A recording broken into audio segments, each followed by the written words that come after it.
Education എൻകൗണ്ടറിലേക്ക് എല്ലാവർക്കും സ്വാഗതം. UGC ചട്ടം ലംഘിച്ച് സർക്കാർ ജോലിയിൽ കയറിയവരും റാങ്ക് ലിസ്റ്റിൽ വന്ന അണ്ണാമല ഭാരതിയാർ വിദ്യാർത്ഥികളും പ്രതിസന്ധിയിൽ. സുപ്രീം കോടതി വിധി വന്നിട്ട് 4 മാസത്തോളം ആയിട്ടും അനുകൂല നിലപാടെടുക്കാതെ UGC. സുപ്രീം കോടതി വിധി കഴിഞ്ഞു, ഇനി എന്ത്? ഒരു അന്വേഷണത്തിൽ തെളിഞ്ഞ കാര്യങ്ങളാണ് ഞാനിപ്പോൾ വീഡിയോയിൽ പറയുന്നത്. 2015 മുതൽ 2022 വരെ പഠിച്ച അണ്ണാമല, ഭാരതിയാർ, മദ്രാസ്, ഭാരതിദാസൻ, പെരിയാർ സർവകലാശാലയിൽ പഠിച്ച ചില ഇയറിൽ പഠിച്ച വിദ്യാർത്ഥികൾക്ക് UGC അപ്രൂവൽ കിട്ടാൻ സാധ്യത കുറവാണ്. അതേക്കുറിച്ചാണ് ഞാൻ പറയുന്നത്. ഇപ്പോൾ പ്രശ്നമുള്ള ഇയറുകളെക്കുറിച്ചാണ് ഞാൻ പറയുന്നത്. 2017 മുതൽ 2022 വരെ ഡിഗ്രി PG പഠിച്ചവരുടെ ബിരുദത്തിനാണ് വിഷയം വരാൻ സാധ്യതയുള്ളത്.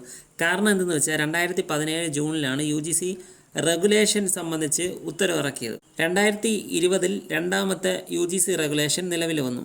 2017 2020 UGC ഇറക്കിയ റെഗുലേഷനിൽ വ്യക്തമായി ടെറിട്ടോറിയൽ ഡ്യൂറിസേഷനെ കുറിച്ച് UGC പരാമർശിച്ചിട്ടുണ്ട്.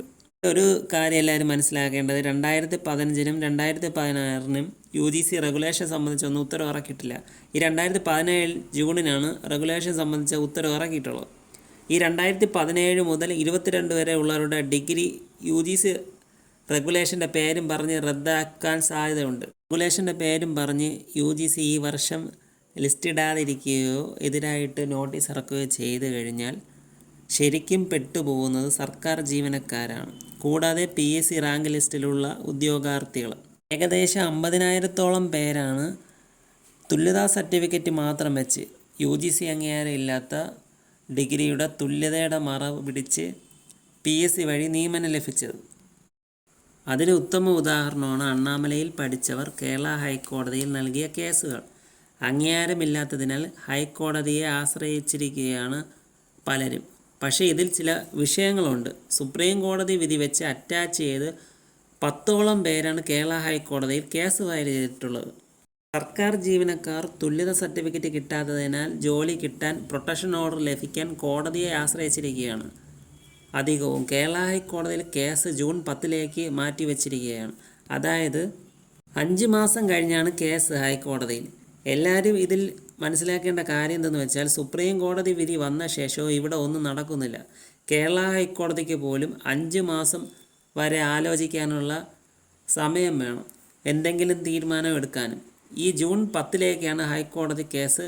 ഈ പ്രധാനപ്പെട്ട ഒരു കാര്യം കൂടെ പറയാം. തുല്യതാ സർട്ടിഫിക്കറ്റ് സംബന്ധിച്ച് സർക്കാർ ഉന്നത വിദ്യാഭ്യാസ വകുപ്പ് സർവകലാശാലകളും UGCക്ക് റിപ്പോർട്ട് ചോദിച്ചിട്ടുണ്ട്. അതായത് എന്നാണ് UGC അംഗീകാരം ലഭിക്കുക, തുല്യതാ സർട്ടിഫിക്കറ്റ് കൊടുത്തു തുടങ്ങട്ടോ എന്നൊക്കെ ചോദിച്ചിട്ടുണ്ട്. പക്ഷേ ഇവിടെ 4 മാസത്തോളം ആയിട്ടും UGC ഒരു മറുപടിയും ഇവർക്കാർക്കും കൊടുത്തിട്ടില്ല. ചുരുക്കം പറഞ്ഞാൽ UGCയുടെ ഭാഗത്തു നിന്ന് ഒരു പോസിറ്റീവായിട്ടുള്ള മറുപടി ഒരു ഭാഗത്തു നിന്നും കിട്ടിയിട്ടില്ല. ഇപ്പം നമ്മൾ കേരളത്തിലെ സർക്കാരിന് ഒരു റിപ്പോർട്ട് പോസിറ്റീവായിട്ട് കൊടുത്തിട്ട്, ഉന്നത വിദ്യാഭ്യാസ വകുപ്പിന് പോസിറ്റീവായിട്ട് UGC റിപ്പോർട്ട് കൊടുത്തിട്ടില്ല, സർവകലാശാലകൾക്ക് കൊടുത്തിട്ടില്ല, ആർക്കും ഒരു റിപ്പോർട്ട് കൊടുത്തില്ല. പിന്നെ അതുപോലെ തന്നെ വെബ്സൈറ്റിലും അവരിട്ടിട്ടില്ല. ഇപ്പോഴത്തെ പുതിയ ലേറ്റസ്റ്റ് ആയിട്ട് കിട്ടിയ റിപ്പോർട്ടാണ് Kerala public service commission UGC അംഗീകാരമില്ലാത്ത അണ്ണാമലയിൽ പഠിച്ചവരെയും ഭാരതിയാർ പഠിച്ചവരെയും റാങ്ക് ലിസ്റ്റിൽ വരുമ്പോൾ പുറത്താക്കിക്കൊണ്ടിരിക്കുകയാണ്. ഇതിലെ സാഹചര്യം എന്തെന്ന് വെച്ചാൽ, UGC ഒരിടത്തും അനുകൂലമായിട്ടുള്ള ഒരു കാര്യം പറഞ്ഞിട്ടില്ല. ഞാൻ മുമ്പ് തന്നെ ഒരു വീഡിയോയിൽ UGC വെബ്സൈറ്റിലുള്ള കാര്യം വ്യക്തമായിട്ട് വീഡിയോ ചെയ്ത് പറഞ്ഞിട്ടുണ്ടായിരുന്നു, UGC ഇട്ട കാര്യം എന്ന് പറഞ്ഞിട്ട്. അത് വീഡിയോ കണ്ടവർക്ക് അറിയായിരിക്കും. ഇവിടെ ഇപ്പോൾ UGC ഈ വർഷം അണ്ണാമല, ഭാരതിയാർ മറ്റ് യൂണിവേഴ്സിറ്റികൾക്ക് അംഗീകാരം കൊടുത്തുകൊണ്ട്, സുപ്രീം കോടതി വിധിയുടെ പശ്ചാത്തലത്തിൽ അംഗീകാരം കൊടുത്തുകൊണ്ട് 2015 to 22 വരെ വാലിഡ് എന്ന് പറഞ്ഞില്ലെങ്കിൽ പിന്നെയും കേരള ഹൈക്കോടതിയിൽ പോയ സർക്കാർ ജീവനക്കാർ തന്നെ സുപ്രീം കോടതിയിൽ പിന്നെയും പോകേണ്ട സാഹചര്യം നിലവിൽ വരും. വന്നാൽ പിന്നെയും സുപ്രീം കോടതിയിൽ കേസ് പറഞ്ഞ് 2, 3, 4, 5 വർഷം പിന്നെയും നീണ്ടു പോകാൻ സാധ്യതയുണ്ട്.